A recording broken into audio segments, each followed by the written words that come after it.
Hello everybody and welcome to another episode of Box Office Talk. This is the show where I break down what happened at the box office, see if my predictions for the top 5 are correct, then make predictions for next week's top 5. So let's get right on into it.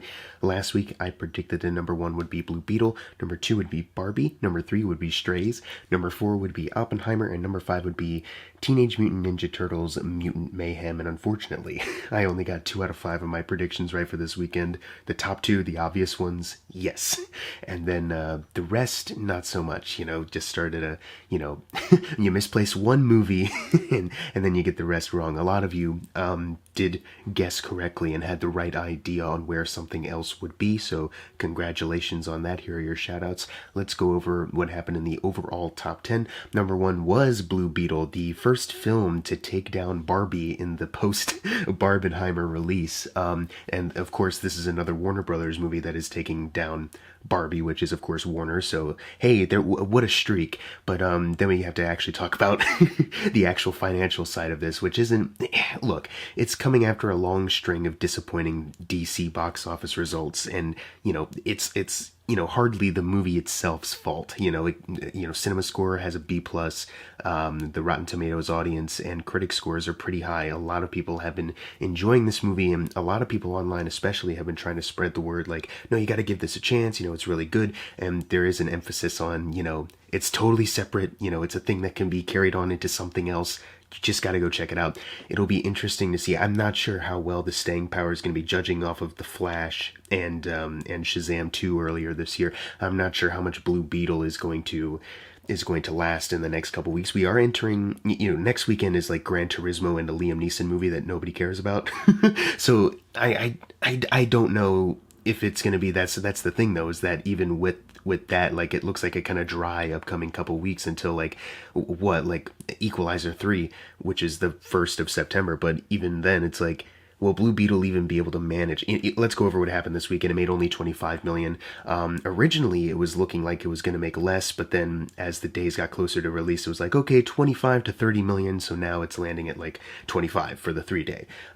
So this is the if this still since this was made under the previous regime that was heading the DCEU, I'm going to compare stats from the DCEU. It is the second lowest opening weekend for the DCEU. It's ahead of Wonder Woman 1984 by 9 million, so it's ahead of that. But that was, of course, the pandemic and same-day HBO Max release. This was supposed to be an HBO Max original. I don't know if people even remember that. But it was behind the Suicide Squad by just 1 million for the opening weekend. So, and also domestically right now, it still needs 21 million until it outgrosses Wonder Woman 1984's entire domestic run. So I'm thinking it will at least be able to squeak by that. But as far as the other DC films, it's not looking great worldwide. The total is only sitting at 43 million. Not only is this 89 million behind Shazam 2's entire worldwide run, but the budget is, I saw some conflicting things. Like the last time I checked Wikipedia, it was like 102 or something, like a random number at the very end. I've also seen ones that say 120 or 125. I'm going to say rough estimate 120 is where we're going to place it, unless we get some like really solid confirmation or an update later on. Either way though, whether you have a budget of exactly 100 for this or 120, opening with 43 million worldwide isn't great, unless this carries over well in the next couple weeks. But the word of mouth is solid. So there's a chance, but I genuinely just have no clue. Let's move on to number 2 though, which is Barbie.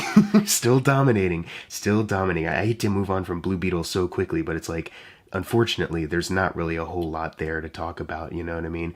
But Barbie, clinging on very closely, it made 21 million this weekend, adding to a domestic total of 567 million. So for the year of 2023, it is only 7 million behind the Super Mario Bros. Movie domestically until it outgrosses that, and then it's the highest grossing run of 2023. Worldwide, now that it sits at 1,227 million, it is $130 million behind the Super Mario Bros. Worldwide run. So we're going to be seeing it outgross Mario very soon, which is very surprising and very exciting, obviously. Now, going back to some of the other charts for the all-time domestic runs list, it is 34 million over Rogue One and The Dark Knight.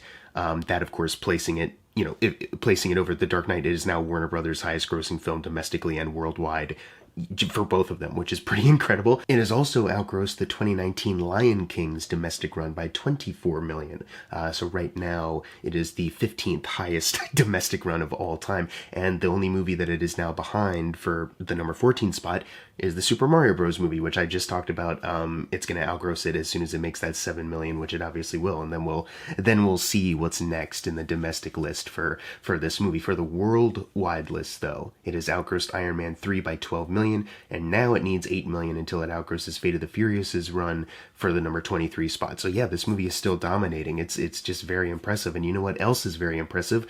Oppenheimer. Obviously, if you want to compare just straight up, like, yeah, Barbie has the most money comparing the two. But Oppenheimer, we're going to talk about a stat that is pretty impressive, actually, that is actually, like, this movie's financial success should not be understated just because Barbie's the one that hit $1 billion, Anyways, let's talk about it. It made 10 million this weekend, which adds to a domestic total of 285 million. So it is still 7 million away until it outgrosses Inception. Worldwide, it is sitting at 717 million now. This is 7 times its $100 million initial production budget, which is insane. And that places it 11 million behind Inception. So it still has a little ways to go until it outgrosses another Christopher Nolan film. But right now, it is outgrossed by 15 million the 2016 Illumination animated film Sing. And you might be wondering, what the fuck kind of relevance is that? And this is for domestic numbers, obviously.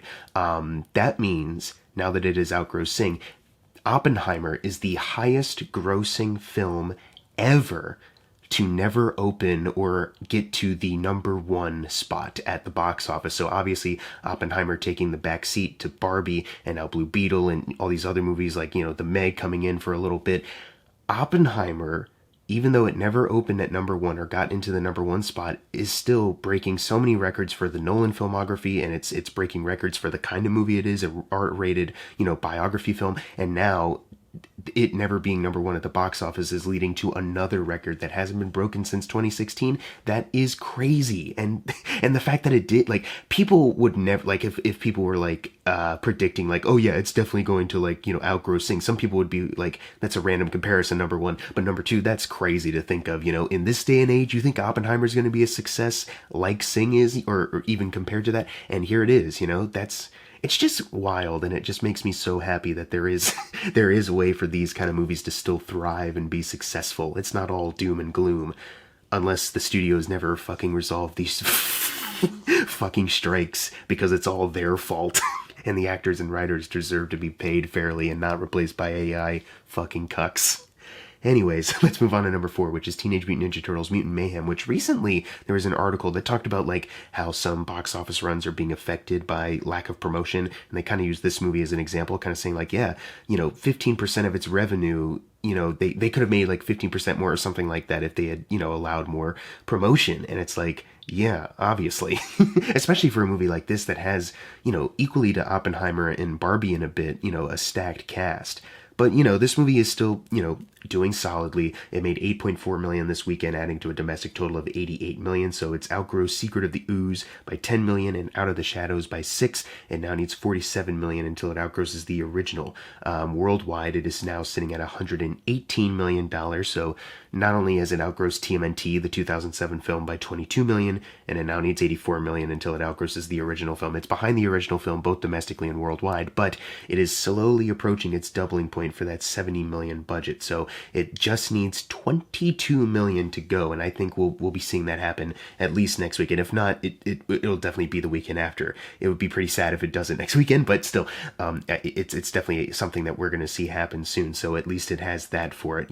I'm glad that this movie seems to be clinging on a little better than, because it opened and it was like, ooh, that's not great, and it's not like it's having like a Puss in Boots kind of revival or anything like that, or the hold that Oppenheimer and Barbie have been having. But this movie is, it's still clinging on a bit, and people are discovering it and sharing it, and that's all that really matters at this point. Number 5 is Strays, making $8.3 million, so just a little bit behind TMNT. Of course, this is on a budget of 46 million, so it's not looking great. And when you look at the worldwide total so far, it is only at $10 million, and I'm not sure how much appeal there is to Strays, because some people have liked Strays, but I have not seen like big praise for it. Like, oh, you got to go see Strays. It's not like Good Boys from 2019, and even No Hard Feelings, despite that not being like the biggest box office smash in the world, that had a pretty solid run overall and a solid kind of hype beforehand. Strays, I think, kind of missed the mark as far as like meme marketing goes.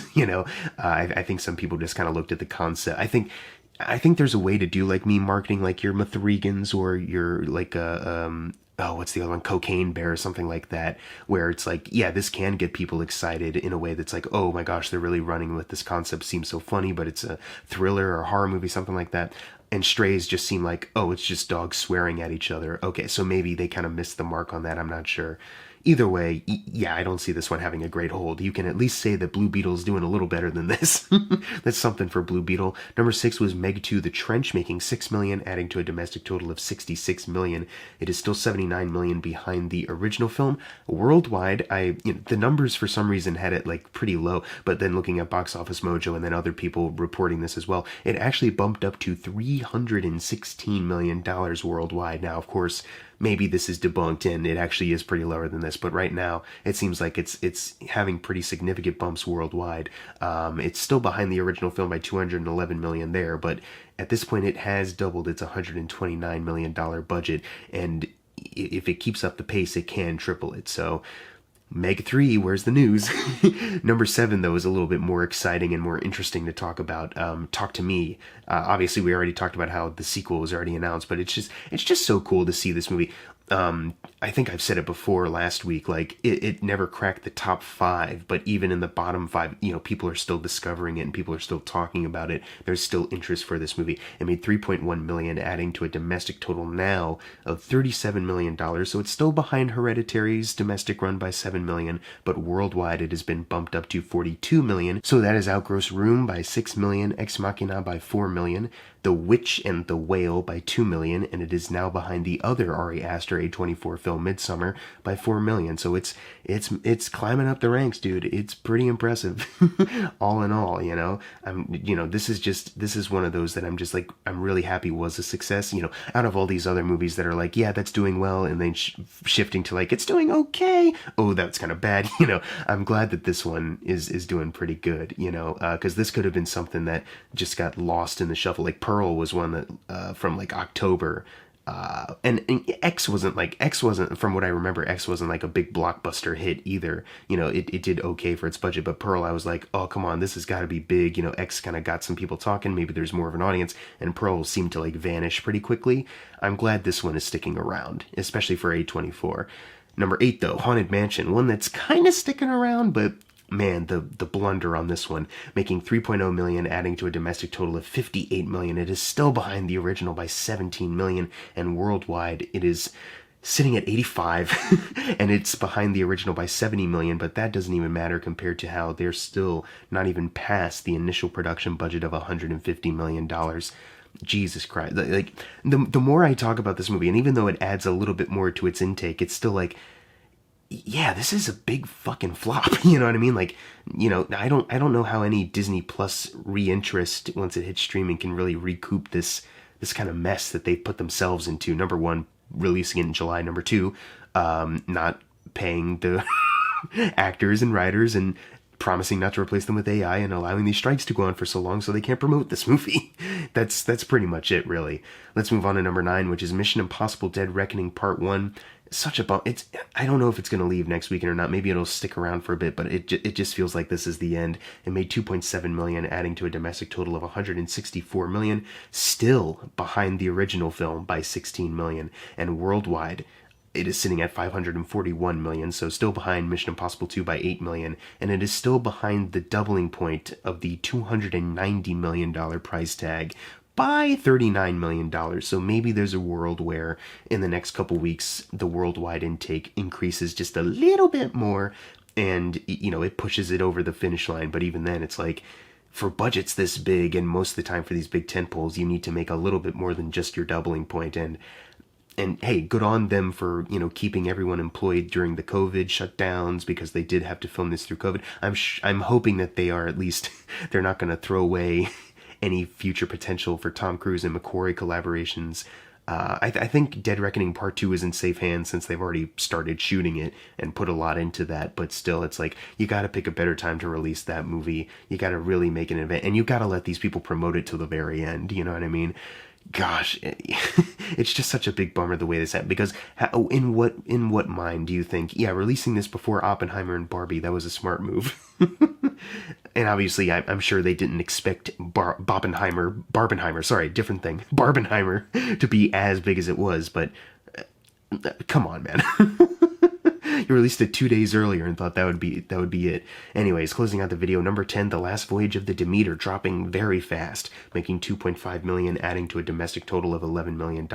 Domestically, it is still behind Scary Stories to Tell in the Dark by $57 million, but it's still not enough to even get past the initial production budget of $45, and maybe they'd be able to double it if there's a worldwide total, but there is still not really, or not significant enough to really say like, oh, it's bumping up here, What a shame, I don't really have much more to add other than this is quite a shame, since this is a pretty solid movie, but yeah, I wonder if Strays is going to go this route next week. Not to go back to Strays, but I wonder if it's going to take this route where it opens pretty low and then next week and it's like, nobody gives a shit.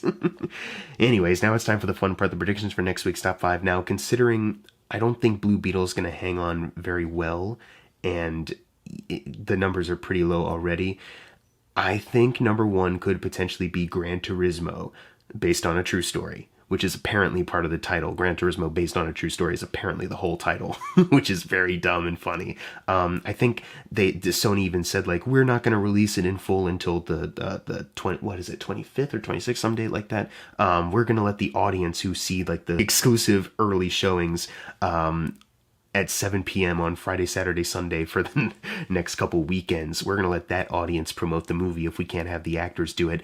And I'm willing to bet that they will get to number 1. I don't think it'll be like a slam dunk hit, but I don't know. I think some people have been a little positive on it, but I haven't heard amazing things though. And I've seen the movie. Didn't care for the movie. And I know some people have liked the movie, but I haven't heard people come out going like, well, this is the thing you really got to see when it releases wide. You got to seek this out. You know what I mean? This could just be another miss. Anyways, number 2 I think will be Blue Beetle, number 3 Barbie, number 4 Oppenheimer, and number 5 Teenage Mutant Ninja Turtles Mutant Mayhem. No, I don't think the Liam Neeson drives a car movie will make it into the top 5, despite how low these numbers are. Anyways, what are your predictions for next week's top 5? Leave them in the comments below, and as always, thank you guys for watching. Make sure to subscribe. I'm Jackson Fulcher. See you guys next time.